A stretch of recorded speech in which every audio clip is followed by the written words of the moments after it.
Welcome class 8 to the YouTube channel. Today I'm going to start Civics chapter 3, Parliament and Lawmaking. Now Parliament is the assembly of elected representatives. It is the place where meetings are held. Elections are held to elect the members of Parliament. Now, why people participate in participation is necessary. Now, the framers of the Indian Constitution were convinced that people should be able to participate in the decision-making process by universal adult franchise. Now, these representatives are called the members of the Parliament. People cast their vote and they choose their representatives. These representatives are known as MPs or members of the Parliament. Now, Parliament. India is or Sanshad. The other name for Parliament is Sanshad, Indian Parliament or Sanshad, and the two houses, that is the Lok Sabha and that is the House of People, and Rajya Sabha, that is the Council of States, form the Union Legislature. The political party that gets the maximum seats in the Parliament forms the government.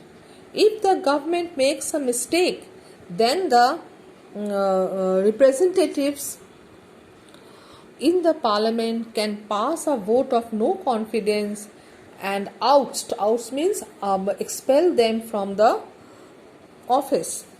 Now, powers and functions of the Parliament, this you will do, children, on your own. I have already explained it. The main functions of the Parliament is to make laws for the country, and Parliament power to amend the Constitution, that is to change the Constitution, rests with the Parliament. But in some cases, ratification, that is a signed agreement by the majority of the state, is essential. Now, Parliament passes the budget of the government. Budget means the income and expenditure of the coming year. Parliament also has some unique judicial functions like the impeachment or the removal of the president or judges of the Supreme Court and the State High Court. It can declare emergency and ordinance promulgated by the President. Now, how does the Parliament work? First, by adjournment motion. It is a motion introduced by the members of the House request the Speaker to hold a discussion on an issue on the floor of the House. Then the Parliament works with question hour and 0 hour. Question hour is the first hour of every sitting when the ministers answer questions related to their departments, and 0 hour is the time between the question hour and the commencement, the starting of the rest of the day's work, when discussions over matters related to public interests are held.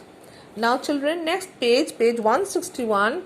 Now, the other work of the Parliament is no confidence motion. If the Parliament loses confidence in the Council of Ministers and its functioning, a motion of no confidence can be introduced in the Lok Sabha.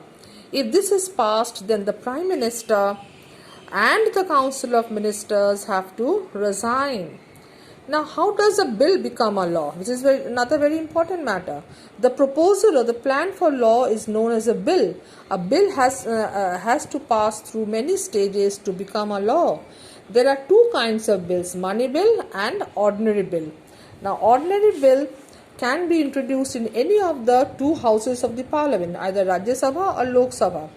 Now, the ordinary bill goes through 3 stages. Now, the money bill, it is the President's permission has to be sought before the money bill is introduced. The money bill can be introduced in the Lok Sabha only. The Speaker is one who decides whether a bill is a money bill or not. Once the money bill is passed by the Lok Sabha, it is sent to the Rajya Sabha. In case of money bill, the Rajya Sabha must return the bill within 14 days, whether they agree to the bill or they do not agree to the bill. The changes suggested by the Rajya Sabha may or may not be accepted by the Lok Sabha. If the bill is not returned within 14 days, it is deemed to be passed. It is considered that the bill is passed, accepted. The bill is then sent to the President for his signature. The President cannot withhold and has to give his assent. Now, in case of an ordinary bill, if there is a clash between the two houses, Lok Sabha has the upper hand. Now, children, here in page 62, the different stages of passing the bill is mentioned. I have discussed all this in your class. Now, let's turn to the Rajya Sabha.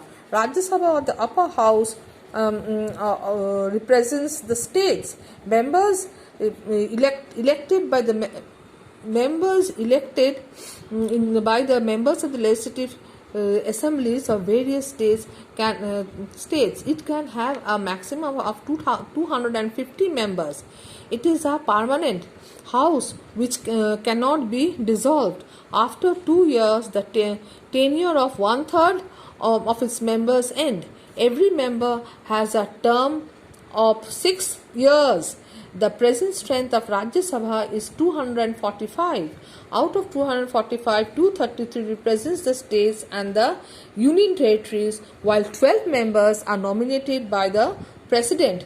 They are eminent personalities from various fields.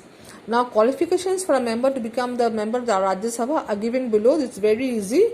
You read it. Now, to Lok Sabha. Lok Sabha, or the lower house, comprises members who are elected by the people. For the purpose of election, the country is divided into several constituencies.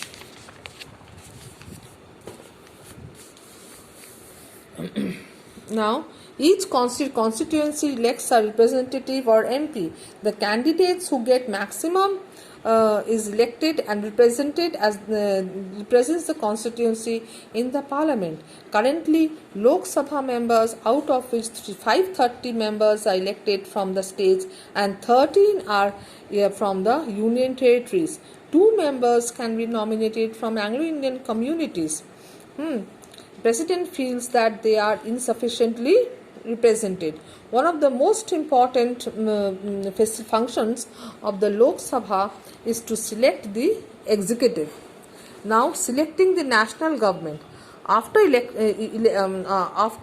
elections, the leader of the political party that wins the majority of seats is invited by the President to form the government. Now,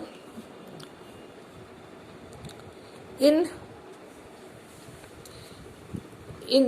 case no party gets clear majority, then 2 or more political parties come together in the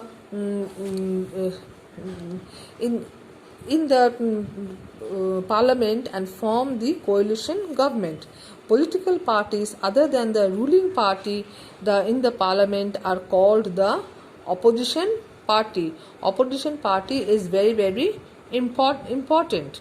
Now, there are 3 categories of ministers appointed by the leader of the ruling party is, of course, the prime minister.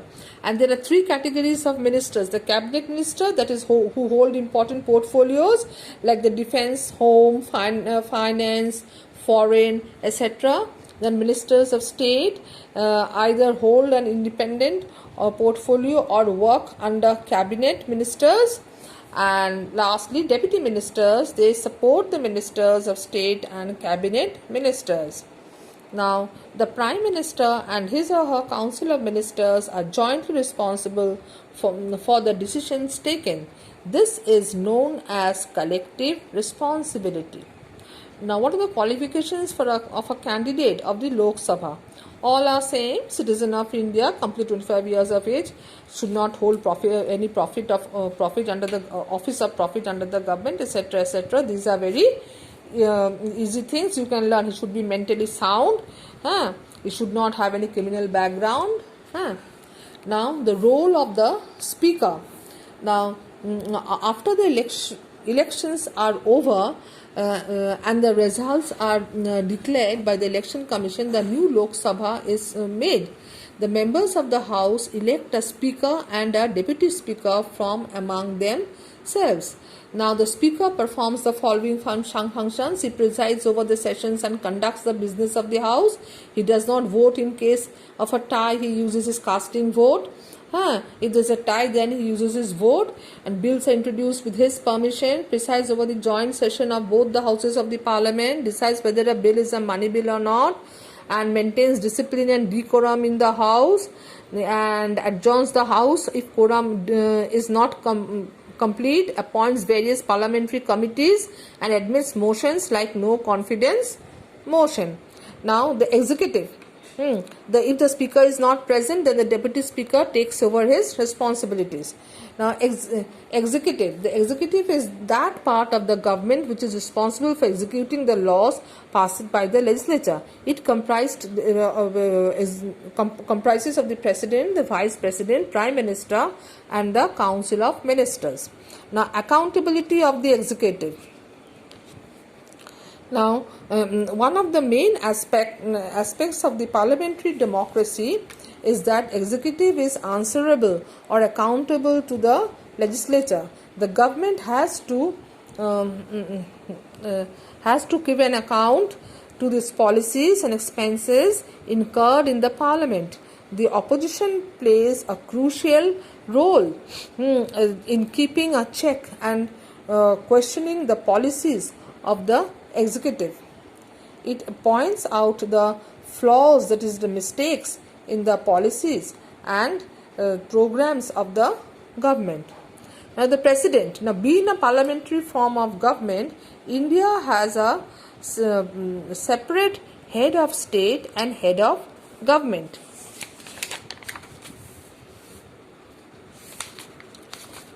The head of the state holds the highest office is the President of India. Now, the Vice President of India, the Vice President is the ex officio chairman of the Rajya Sabha. He is elected by the MPs of both the houses of the parliament, and he holds office for a period of 5 years. In the absence of the president, the vice president officiates as the president. He or she takes over as the president in case of the office of the president falls vacant due to death, resignation, illness, etc. The role of the vice president is as follows. Here are the roles. You please read over the roles of the vice president. Now, prime minister is very important. The prime minister is one of the most powerful persons in the government. He or she is the leader of the ruling party, that is the party which gets the majority seats in the Lok Sabha, and he or she holds office for a period of 5 years. The role of prime minister is as follows. You read this points. Now, council of ministers forms the important part of the executive.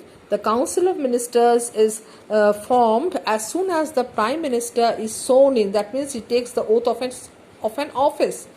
This council is collectively responsible to the House of the People, that is the Lok Sabha. Some of the prominent functions of the Council of Ministers is summarized here. It formulates the executive, executes, evaluates and revises the public policy.